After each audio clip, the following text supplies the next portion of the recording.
Happy Mercury Day, everybody. Welcome to this week's episode of Star Watch, which is a weekly astrological transit report for Wednesday, December 14th.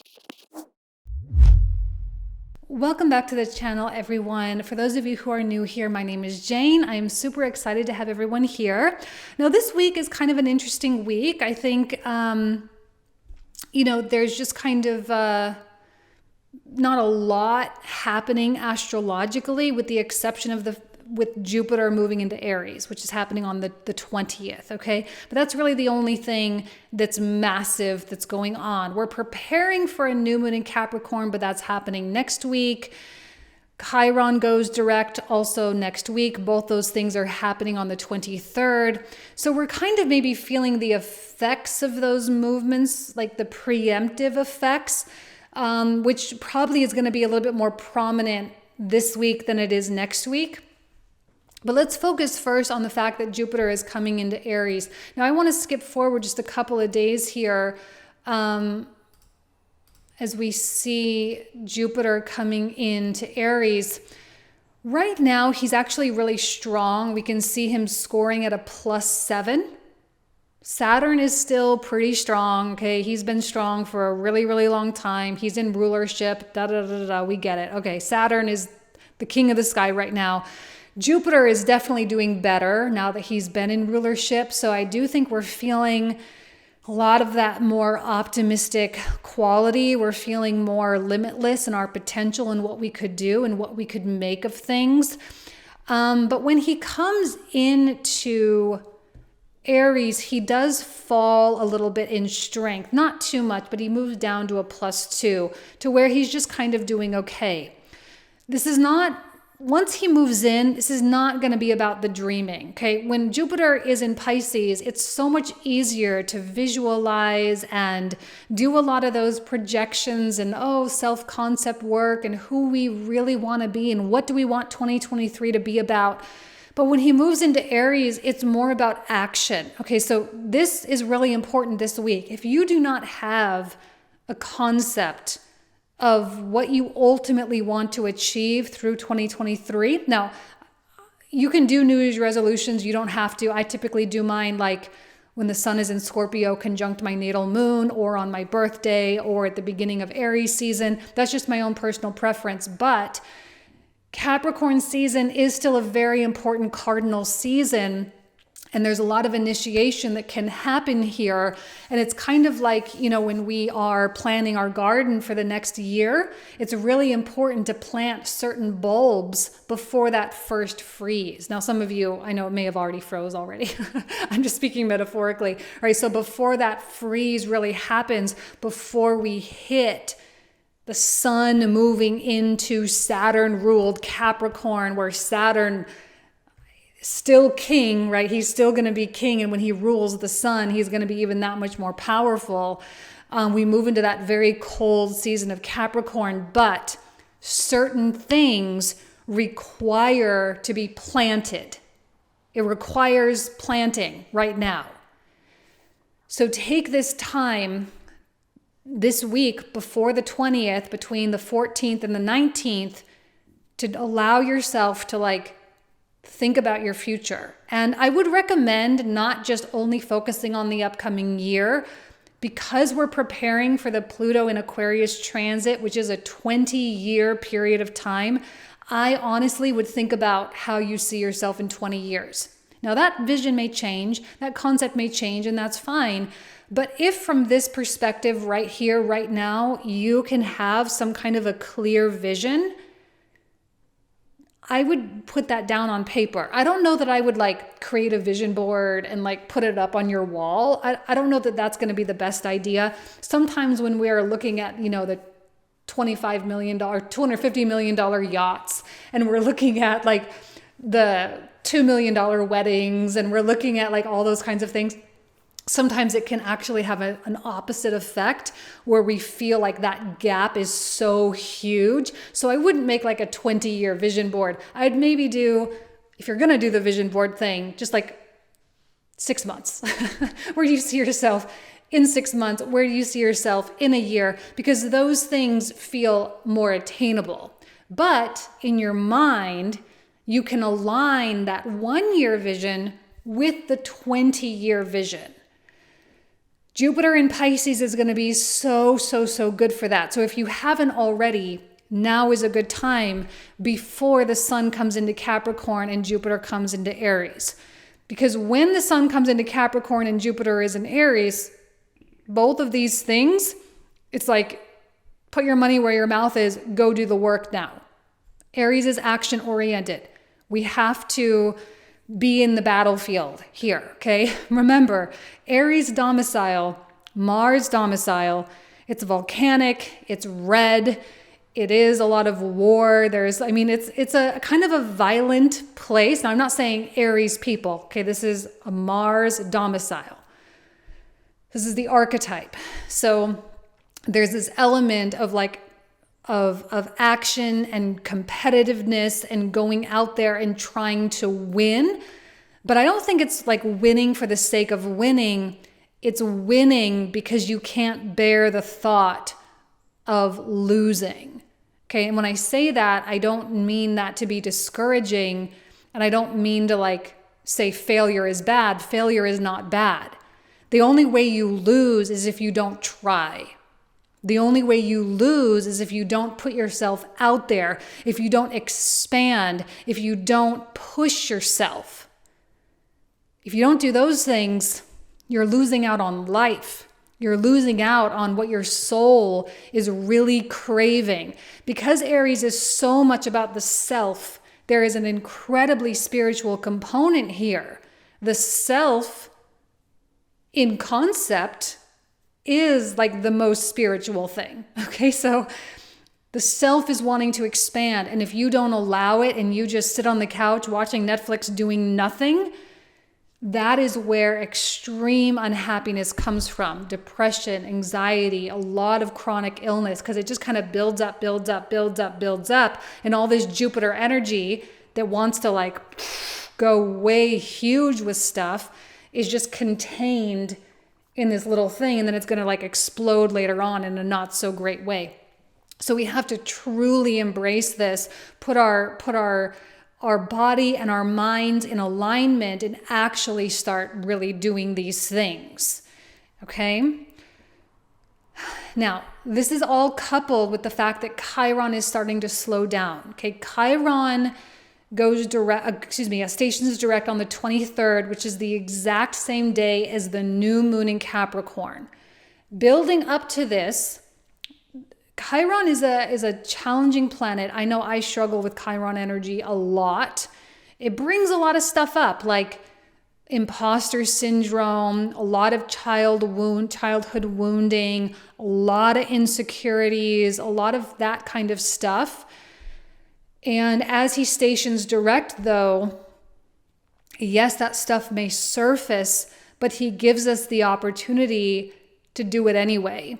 It's like, okay, so you have imposter syndrome. Okay, so you have insecurities about this. Okay, so you have doubts about it. So maybe you don't necessarily believe in yourself. But if you just go do it, you're actually going to see how attainable it actually is. And that new moon in Capricorn, I think is just really go do it oriented as well. That's what I love about Aries and Capricorn. More so than Cancer and Libra as the other cardinals. All cardinals are about initiation, but Aries and Capricorn are about freaking being in the trenches and doing what it takes. It's not about thinking about stuff. And I know Mars is still in Gemini, but he's retrograde, so we get to think about stuff in a different way. And we get to focus because he's retrograde. That's actually a good thing. We get to focus. He's not all spread out in typical Gemini fashion where it's all about collection. It's about taking the sea of options and narrowing it down to the useful things, the things that have utility. I don't want to see people spending all their time researching and learning and being bombarded by information right now. Take what you need. Explicitly get online, read the books, talk to the people about the specific questions that you have, take that information and then apply it. Apply it so you really learn it.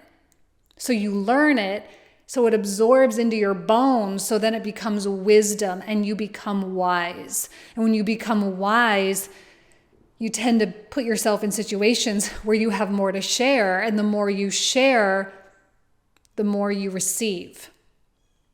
Okay, so we're kind of in this turning point here, but the utility aspect is super crucial. It's like when we think about Saturn, Capricorn, and we've got Mercury, we've got Venus in there. Mercury is in his shadow phase.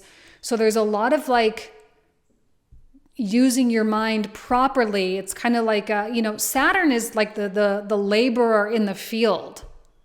That's what Saturn is. That's why he's symbolized with the scythe, the curved blade to cut the wheat. It's back-breaking work here in Capricorn. And if we use our mind toward accomplishing the goal for the sake of the harvest, we're just going to only see steady progress forward.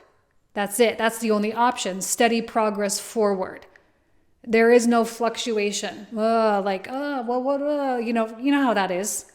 Right now, that's not in the sky. Now, when Mars goes direct in January, there may be a little bit more of that. But right now, he's still retrograde, so we get to take advantage. Okay? So honestly, there's really not that much to talk about. I mean, we could talk about these aspects. I mean, I do really like the fact that Venus and Mercury are coming into a beautiful trine with Uranus and North Node.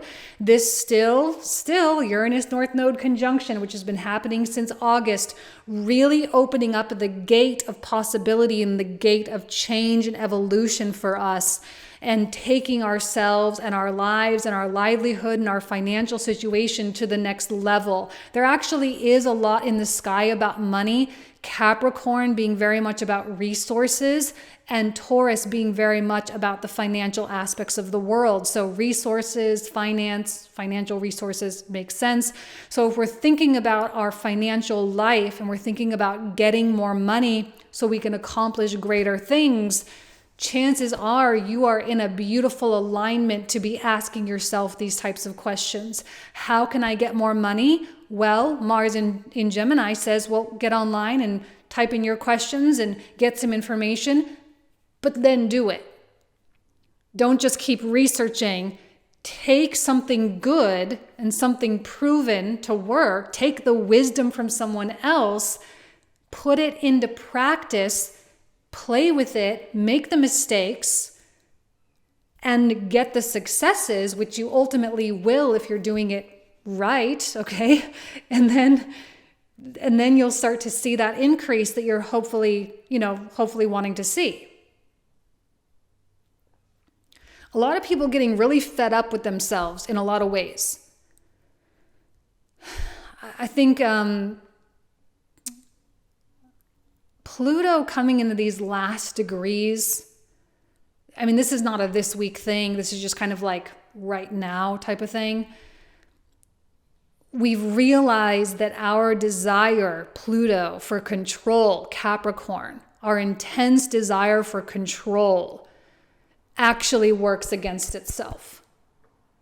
And we're willing to let ourselves be wrong about stuff. We're willing to let ourselves surrender because we realize that we've hit a block. We realize that we've hit some kind of a cap, a plateau. And we're looking around and we're like, I'm done here. I'm done being in this plateaued place.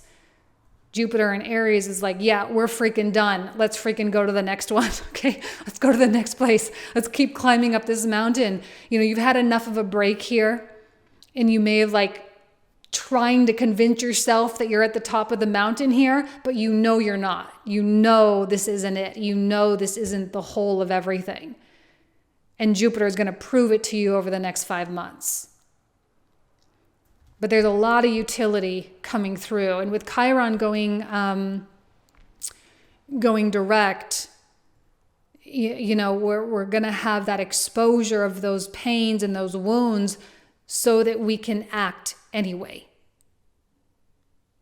Okay, I actually really like the fact that Chiron and Mars are in a sextile right now. Again, another highly positive aspect. And with the last moon that we had last week, which was conjunct Mars, that was also in a beautiful trine with Chiron. Sextile with Chiron. Probably one of the reasons why not only was it Mars that was involved, but Chiron was also involved with that full moon. So yeah, so that was, Chiron being a planet or an asteroid rather, of like our wounding, an asteroid representing our most vulnerable places.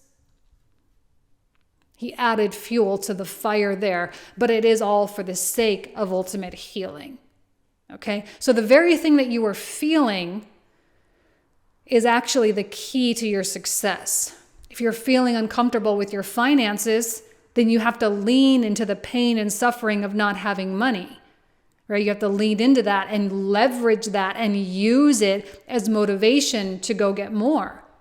If you are having, pain around relationships, why can't I find love? Why can't I find the love of my life? Well, you have to lean into that pain and go inside yourself and say, how am I contributing to that? And make the changes necessary so that you can do it better the next time. Right? Because maybe to a degree there were things like, I wasn't communicating what I needed. I wasn't setting boundaries. I wasn't willing to walk away when I should have walked away. I put up with too much. I allowed this person to treat me badly. Whatever, whatever it is for you. We have to make the change. It's what the astrological environment has been demanding all year.